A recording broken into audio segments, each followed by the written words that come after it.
So first of all, I would like to know, you've been president of the AP for several years.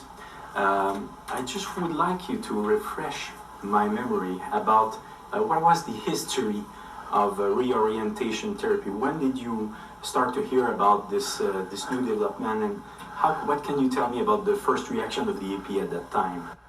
It probably started in the APA in the early 1970s.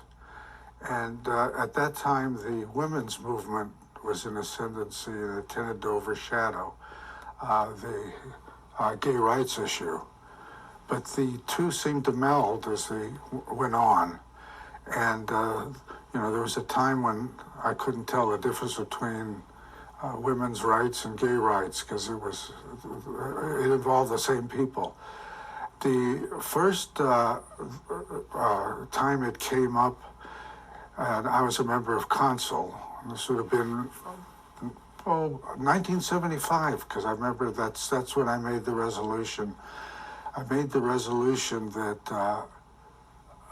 being gay was not a mental illness.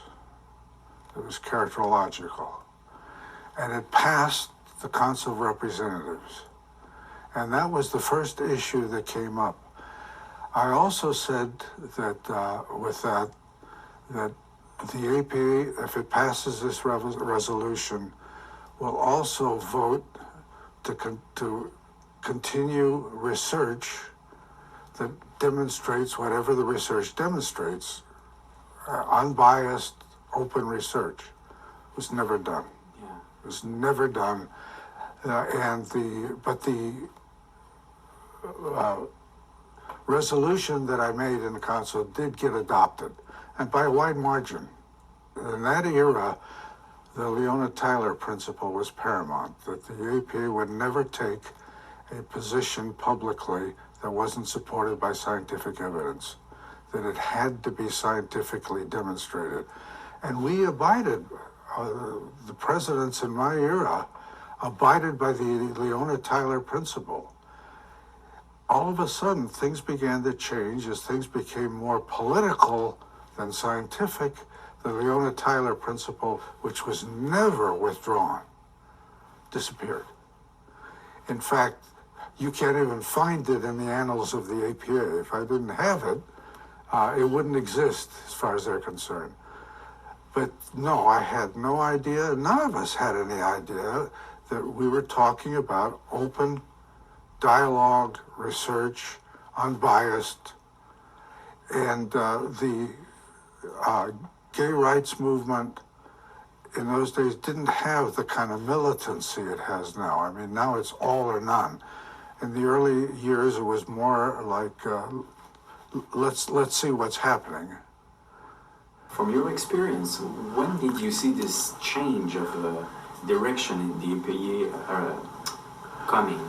It started changing pretty drastically by the late 1980s. By the mid-1990s, the Leona Tyler principle was absolutely forgotten.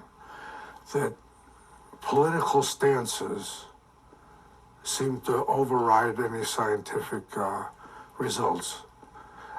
Cherry-picking results became the mode.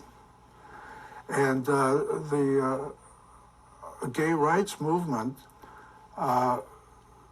sort of captured the APA. It's very interesting the way it happened. The APA bent over backwards to be understanding and open. And it's understanding that it left an open door for people to rush in and use it for other than scientific purposes, for political purposes. It was preceded by a number of issues. It became part of the movement for what one might call diversity. You want to bring all underrepresented peoples into psychology. And this is a very lofty idea on the surface of it.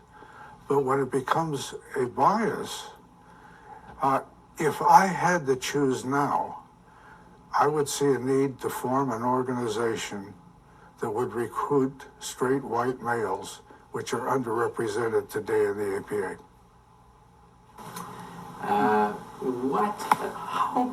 What happened step by step so that the organization changed like this within 20 years? We developed a group of psychologists that numbered around 200 to 250 that rotated themselves through all the offices of the APA.